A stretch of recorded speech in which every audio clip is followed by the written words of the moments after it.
Bonjour à tous, bonjour à toutes. Vous êtes sur New World Info et vous avez raison. C'est l'heure de décryptage. Nous recevons l'éditorialiste Mamadou Diouf. Avec lui, nous allons parler de la reprise centrafricaine et le député déchu Karim Mekassoua qui prend la tangente. Mamadou Diouf, bonjour. Bonjour Michel. Vous allez bien? Très bien, Dieu merci. À Bangui, le départ de l'ancien président de l'Assemblée nationale est très remarqué. Abdul Karim Mekassoua a quitté donc Bangui dimanche 15 août dans la plus grande distraction, a confirmé son entourage ce dernier, destitué de sa position de président de l'Assemblée nationale en 2018, a été déchu mercredi 11 août de son statut de député. Mamadou Diouf, est-ce qu'on peut dire que Karim Mekassoua fut la République centrafricaine? À l'heure actuelle, ça lui ressemble, puisque un ancien président de l'Assemblée nationale, qui a été élu député lors de la dernière législative, même si son élection a toujours été contestée plutôt par celui qui était son concurrent, qui du jour au lendemain prend la tangente, on se pose la question, qu'est-ce qui se passe? Si ce n'est pas une fuite, en tout cas, ça lui ressemble énormément. Qu'est-ce qui explique cette fuite, Mamadou? En fait, si on suit ce que les médias centrafricains disent, il y a deux éléments qui sont là. Le premier élément, si on se rappelle, pendant que on prenait les candidatures des députés, la Cour constitutionnelle avait dit que toute personne ayant fait partie des groupes rebelles, qui a eu du sang dans la main, etc., sa candidature sera rejetée. Et effectivement, plusieurs candidatures avaient été rejetées dans ce cadre-là. Lui, sa candidature avait pu passer.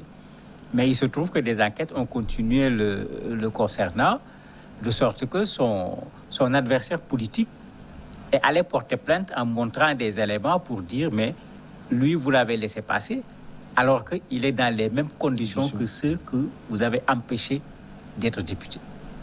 On l'a déchu en ce moment de son statut de député, de son statut plutôt de député, ce qui lui fait perdre son immunité parlementaire. Alors que pendant la même période, depuis janvier pratiquement 2020, il était en situation d'interdiction de quitter le territoire parce qu'on le soupçonnait d'avoir des liens avec la mise en place de l'UPC, ce groupe, cette coalition des groupes rebelles au niveau de la Centrafrique qui ont tenté de prendre Bangui à un certain moment.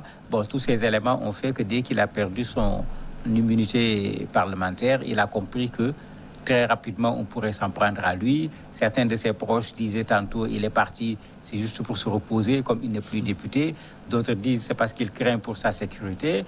Mais d'autres personnes, dans la confidence, disent clairement qu'il l'a échappé belle parce que les gens s'apprêtaient effectivement à l'arrêter et peut-être qu'on lui a filé tout simplement le bout de l'information. Et il choisit Paris. Ça a un sens. Vous savez, quand les gens quittent leur pays, le plus souvent, tu vas regarder vers là où tu as le moins de chances d'être ramené dans ton pays. Il ne pouvait pas quitter Bangui, aller à Paris, puisque si tu passes à l'aéroport en tant que quelqu'un qui est interdit de séjour, on t'attrape tout de suite. Mais il y a l'eau qui est là. Il est passé par la voie maritime. Il est allé au niveau du Congo, et du Congo, il est allé à Paris. Paris peut s'expliquer, parce que tout le monde sait qu'aujourd'hui, si Touadéra veut rapatrier Mekassoua, il va difficilement appeler le président Macron pour lui dire de le ramener. C'est clair. Au contraire, ce qui se passe de façon générale, si Mekassoua est suffisamment fréquentable, on risque de l'utiliser au contraire pour créer des difficultés à Touadéra, qui aujourd'hui est en train de divorcer progressivement avec la France, et alors que le divorce n'est pas encore consommé, il est en train de se marier avec la Russie. Ce n'est pas la France qui va voir d'un mauvais œil le fait qu'un opposant à Touadéra puisse être en France et faire ce que la France aurait du mal à faire directement en Centrafrique. Ce prisme, Mamadou, m'intéresse. Où nous intéresse, Karim Mekassoua fait le mariage avec la France. On va attendre de voir, parce que la France, ce n'est pas Macron seulement. Vous avez là-bas des organisations de défense de la société civile, des droits de l'homme, d'un certain nombre de principes. Il va falloir que Mekassoua soit quelqu'un de véritablement fréquentable pour que le mariage se fasse de façon officielle. S'il n'est pas fréquentable, on sait ce que nos politiques font. Il y a des choses qui vont se faire sans pour autant qu'on le dise au niveau des micros et des caméras. Mais pour qu'on voit clairement un Mékassoua avec la France dans une collaboration claire et nette, il faut qu'il soit fréquentable. Rappelez-vous ce qui s'est passé avec Guillaume Soro. C'est quelqu'un qui pouvait se promener en France en tant que président de l'Assemblée, puisqu'il était dans la même posture. Après, quand il ne s'entendait plus avec le président Ouattara, on a oublié qu'il a été président de l'Assemblée. On s'est rappelé qu'il était un chef rebelle. Et à un certain moment, la France lui a dit, bon, vu notre relation avec la Côte d'Ivoire, bon, tu n'es plus le bienvenu dans ce pays. Et il a dû quitter la France pour éviter de se retrouver avec des problèmes parce qu'il était sous mandat comment on l'appelle encore, sous mandat d'arrêt de la part de la Côte d'Ivoire. Avec ce monsieur, c'est ce qui risque de se passer. Jusqu'où la France va aller, ça dépendra de son passé. Est-ce que ce qu'on lui reproche est vrai? Est-ce qu'il fait partie de ces chefs criminels de guerre? Ou bien juste, il a participé avec Bozizé, Ali Darassa, etc., à cette tentative de coup d'État, puisqu'on peut l'appeler ainsi? Si c'est ça seulement, je ne crois pas que la France va refuser un mariage avec quelqu'un qui pourrait, demain, s'il devenait président de la Centrafrique, changer la donne pour que la Centrafrique se retourne vers la France au lieu de se tourner vers la Russie. Mamadou, plutôt, qui est Karim Mékassoua et quel était son poids réel sur la vie politique de la République centrafricaine? En fait, c'est un député du, comment on appelle ça, le quartier, le PK5, la zone musulmane au niveau de Bangui. C'est quelqu'un qui n'est pas un homme neuf sur le terrain politique, c'est quelqu'un qui était connu, qui avait quand même une certaine popularité, qui a dans une certaine mesure participé à ce conflit malheureux entre les Centrafricains avec les anti-Balaka et la Seleka à un certain moment, mais qui, quand la Seleka a à un certain moment décidé de devenir un parti politique, quelque chose de plus respectable, s'est mis sur le terrain politique. Donc pendant un temps, c'était un homme politique. Jusqu'aux dernières élections où, puisque le pays s'était un peu renforcé d'un point de vue institutionnel, on a voulu montrer aux gens qu'on ne peut pas être rebelle quand on veut et puis devenir après ministre ou bien député quand on veut. Il y a un tri qui avait été fait auquel il a échappé et aujourd'hui, malheureusement, il est là. Mais il a des partisans. Et il en a beaucoup et il a même des partisans qui sont encore dans la violence. Si les gens se rappellent, quand il a été déchu au niveau de l'Assemblée, un député n'a pas hésité à sortir son arme pour régler des comptes à l'intérieur de l'Assemblée. Pour dire que on voit d'où il vient, on voit qu'il a des soutiens, mais au niveau de la Centrafrique actuelle, il faut reconnaître que une bonne partie des soutiens de ces bords, j'allais dire, politiques de ces anciens rebelles se sont un peu repliés quand ils ont essayé de prendre Bangui par la force quelques jours avant l'élection présidentielle. Vous avez dit qu'il a de l'influence et voilà quelqu'un qui quitte son pays. Est-ce que cela ne peut pas engendrer d'autres choses au niveau de la population et surtout de ses soutiens, même si peut-être ils ne sont pas armés? Je ne crois pas qu'on va voir grand-chose en Centrafrique actuellement, puisque au niveau de Bangui, une chose est claire, la population s'est complètement soulevée contre les rebelles et les anciens rebelles. Je me rappelle encore, pendant que les rebelles avaient pris les groupes rebelles avaient pris les armes, la MINUSCA avait appelé à ce que les gens négocient, qu'on ne se retrouve pas dans une situation de guerre entre le pouvoir centrafricain et ses groupes rebelles. Mais quand la MINUSCA a appelé à ce que les gens négocient, les populations centrafricaines sont sorties, allaient assiéger le quartier général de la MINUSCA pour dire non, il n'est pas question qu'on négocie, il faut laisser l'armée aller en finir avec ces groupes rebelles.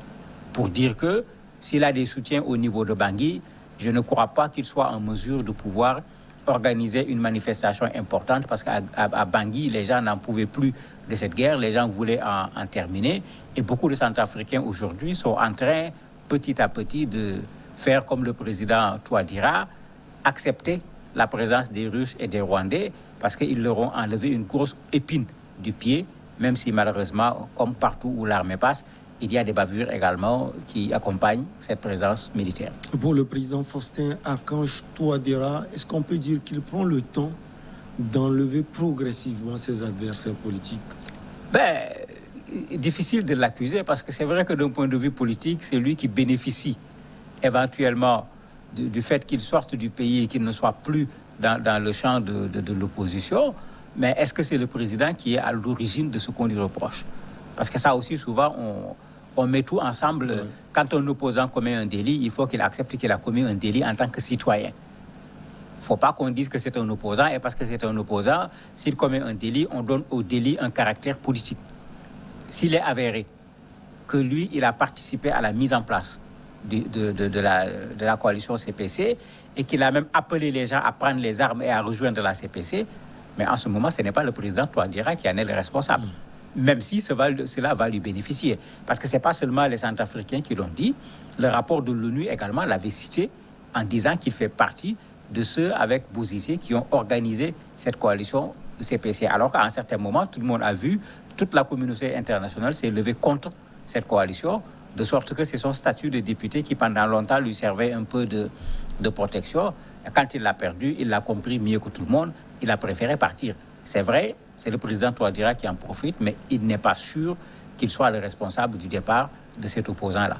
Pas seulement avec le groupe CPC, mais Karim Mekassoua, on entendait aussi son nom dans les moments troubles de la crise centrafricaine, quand même le président Michel Diotodia était au pouvoir. Oui, c'est ce que je dis. Il était dans cette... En fait, c'est ça la mouvance, c'est les cas dont je parlais tout à l'heure. Oui. Diotodia était tête de file de ces Séléka. Mais comme j'ai dit, à un certain moment, la Séléka, en fait, une partie, a abandonné la lutte armée pour se transformer en un mouvement politique. Et cela avait été accepté puisque ça permettait à la Centrafrique de quitter une situation de guerre civile pour tenter de revenir vers une situation normale avec des élections qui avaient été remportées par une dame même à l'époque qui a fait la transition. C'est pour dire qu'il était revenu effectivement sur le côté politique, mais on a beau enterrer son passé, il est toujours là. Et c'est comme si maintenant c'est ce passé qui a été déterré quand l'institution centrafricaine, en particulier le pouvoir judiciaire, s'est retrouvé plutôt en position de force. Les gens ont voulu que le pays aille vers quelque chose de normal, c'est-à-dire on ne peut pas aujourd'hui être un criminel, participer à des bandes armées, ne pas faire passer par un procès pour prouver qu'on est innocent, se laver du jour au lendemain, devenir blanc comme neige, et puis se transformer en président de l'Assemblée, en député, etc. D'ailleurs, il n'est pas le seul à être dans cette situation à l'époque, et c'est pourquoi, pendant les candidatures pour devenir député, ça a été très dur pour tous ceux qui ont participé à ces groupes armés, surtout ceux qui ont pris des armes et qui ont été des chefs de file. Les gens avaient dit « niet », de sorte qu'ils n'ont pas pu se présenter. Lui, c'est ce qui le suit. C'est vrai que son cas revient avec du retard. Pour quelles raisons, je ne le sais pas trop. Mais en tout cas, on aurait pu l'empêcher même d'être candidat député, bien qu'il avait été auparavant président avec Diotodia. Merci beaucoup à vous, Mamadou Diouf. On va marquer une petite pause et on revient. Et on accueille Maître Eric Emmanuel Sosa, avocat au parcours du Togo.